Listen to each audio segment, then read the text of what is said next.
Hi guys, my name is Meads. This is going to be a review for MonsterArts Godzilla 2014, and this is just based off the recent movie release. I'm really happy for this, and actually quite excited. How this compared to the other or already released MonsterArts. And also, I really like the movie. If you haven't seen it yet, please go watch it. I think it's already available in Blu-ray. Yeah, I believe so, or DVD. All right, and also I want to point out, I'm getting this a bit late than usual. I've been getting my MonsterArts more locally here in the US as they made available. I got mine from Tattoo Hobby. They don't normally carry MonsterArts, but you can inquire about them. I'll put down the link down below, and that goes with any Tamashii Bandai products. And it just saves me a lot on shipping, and with that savings, I can put that funds to other figure purchases, and it just helps me in the long run. Alright, so here we go. Here's the box art. Really cool. It has an orange background. I like orange. I got that really menacing pose right there. Really cool. Got that claw marks on the back. Got the different poses, and pretty cool. So we're gonna go over the different articulations in a bit. And as you can see, we don't see any effect parts here. So this is one of those releases without any effect parts, and some people don't like that. But in honesty, if you've been collecting MonsterArts already, or there's actually add-on packs that you can buy separately, that's when those effect parts are provided. Alright, so let's take a look inside.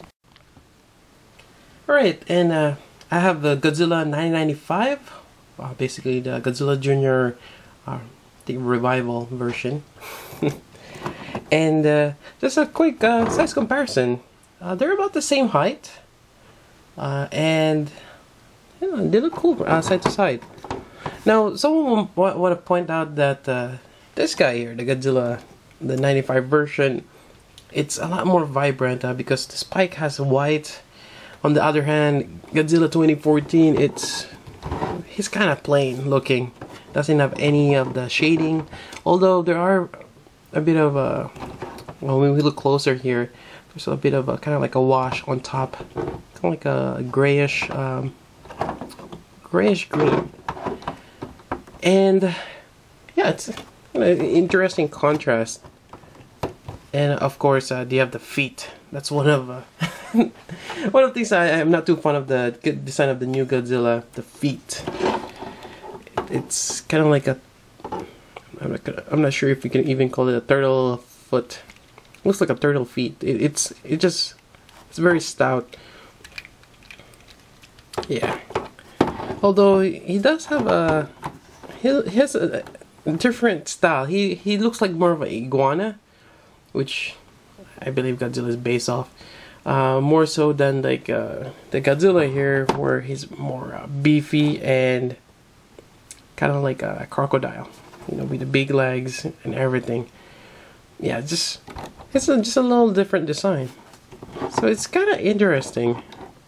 And unfortunately, I don't have the NECA version. I'm just looking forward to the MonsterArts, so I cannot compare this with the NECA. And I'm pretty sure you can find other reviews out there that did do the comparison.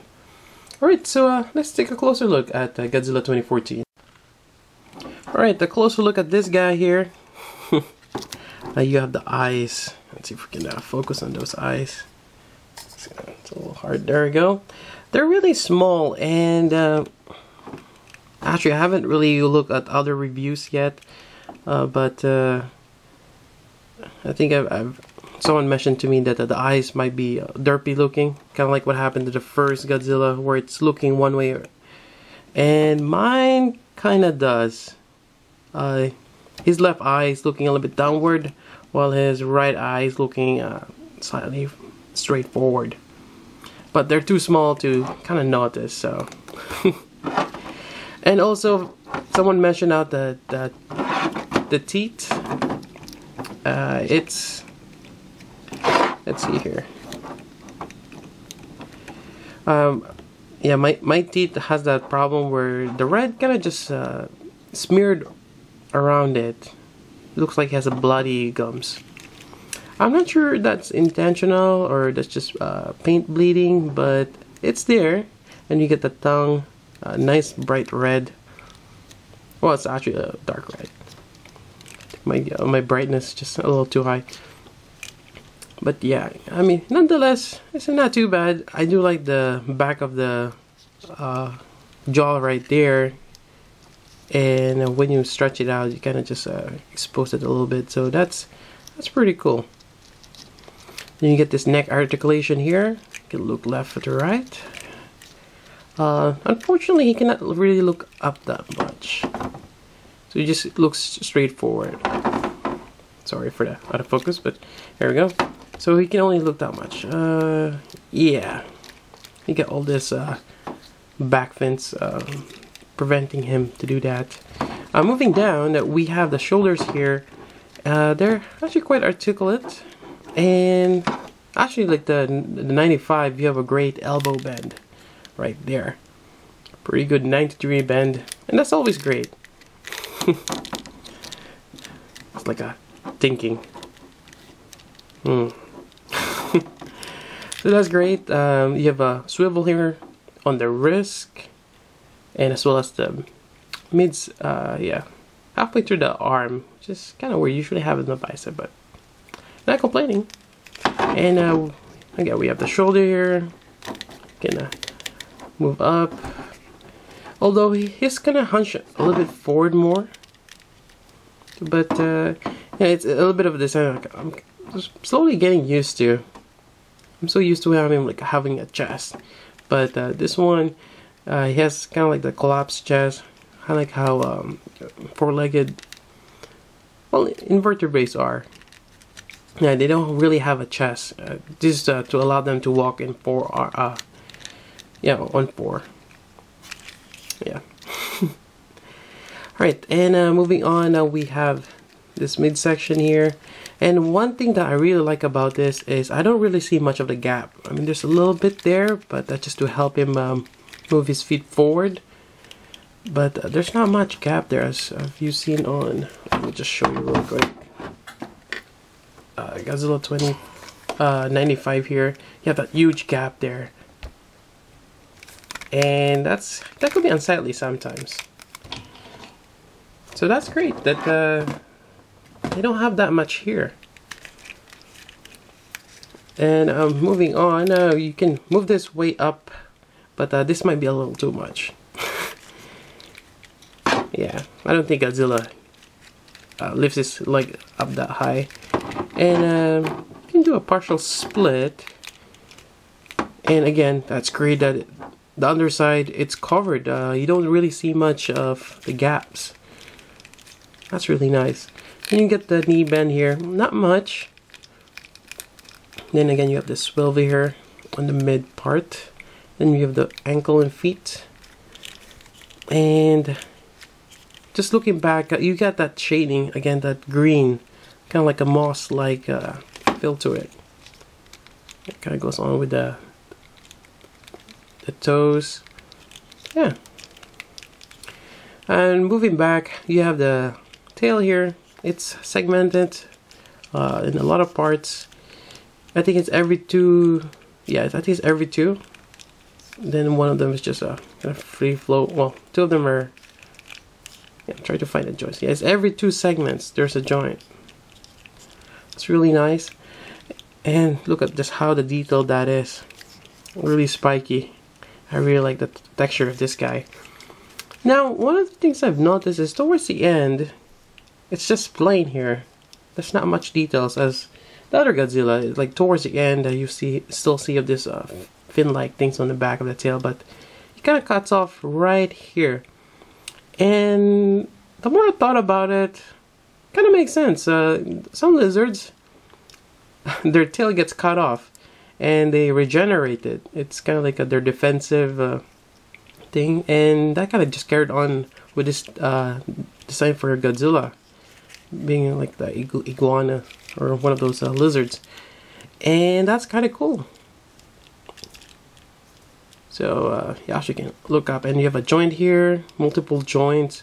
So it looks like he can pierce through something with his tail. But it's long enough to be a whip. Really cool. It's really flexible, and it more than likely just gonna lay flat. It doesn't really hold as much as the other Godzilla, other than the back part here. And that's alright. Alright, and I think that's pretty much it in terms of articulation and detail. Looks really great. Now let's talk about effect parts. And it's an ongoing trend that sometimes you might get an effect part, sometimes you don't. So for Godzilla 2014, you don't get one. And you may have to go dig through your collection and look for from the previous release SH Monster Arts, like this one. This is from the very first one. I believe it's the 94 version, and it's the initial release bonus. So hard to come by. So this one is probably what you're looking for, because in the movie, his dorsal fin light up in blue, and he shoots out blue atomic breath. So this is probably what you're looking for. Otherwise, you have the red one, take from the Burning Godzilla, and you get this nifty colored one with spiral flames from the Fire Rodan. Yeah, so actually those are kind of hard to come by. I don't know, I'm not sure if they're gonna ever re-release them. Who knows? But if you're looking for one, this one is actually recently released, the effect part set number 2. You actually get 2 of them, I believe, or actually one of them is connected to the explosion part. So basically just one. But this one is in yellow. So we have the primary colors now, blue, red, and yellow. But it's not quite the same as blue. So that's the predicament right there. And it would be nice if they actually just had this. It's just a small piece. But it might be a production cost, or it might not be necessary. Because if you think about it, if you're going to display all your Godzilla figures, you're not going to have this in front of it. It takes up shelf space. And if you already have one, you don't really need more of them. Well, maybe 2. And actually it'd be nice, kind of like the effect part set number 2, if they release like a box set of the different colored ones. Yeah, it would be nice. But who knows, they might do a number 3 where they will have the blue one. Otherwise, the other option you can go is Can of Beams. I did a review on the website, and he does custom made effect parts.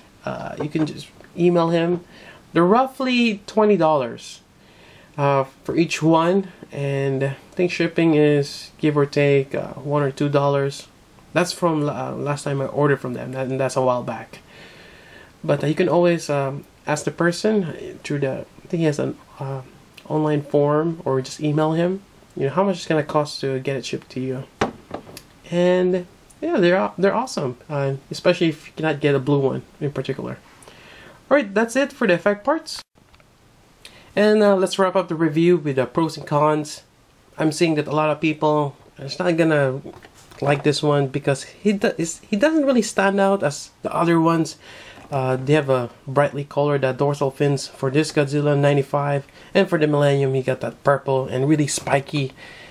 I mean, I'm pretty sure a lot of people like the 2000 more, but nonetheless, it's just kind of like the movie. He doesn't really stand out, and well, he's a lizard. He's supposed to camouflage.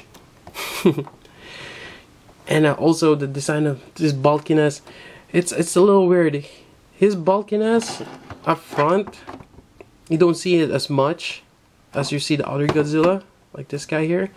But on the side, you got that bulk there, the big on the back, and that's a really interesting design there. Kind of look like a bulldog.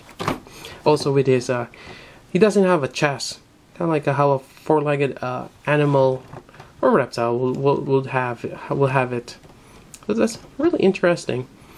And I'm slowly growing with the, with the feet. I still prefer having big feet here because that's how it is. If you're huge and you need a lot of surface area to mount yourself on the ground, but then again, he's actually quite agile in the movie, so probably doesn't really need big legs, which probably helps him move a lot quicker. And just the details, again, with the tip of the tail. It's pretty cool. I really like this, and there's not much of a hollow gap, especially on the back here. That's a great plus. And yeah, I would have to say, you know, you should pick up a Godzilla 2014. He looks amazing. Highly recommend getting it, as well as the other SH MonsterArts. That's my favorite line. And again, I do apologize, I don't have the NECA to compare it with. I'm probably just gonna stick with SH MonsterArts. They're really great figures. Alright, that's pretty much it for the review. If you have any questions, let me know, and I'll be reviewing the effect part set and as well as the weapon set, the two add-ons that they've recently released next. So until then, this is Pete. Thanks for watching.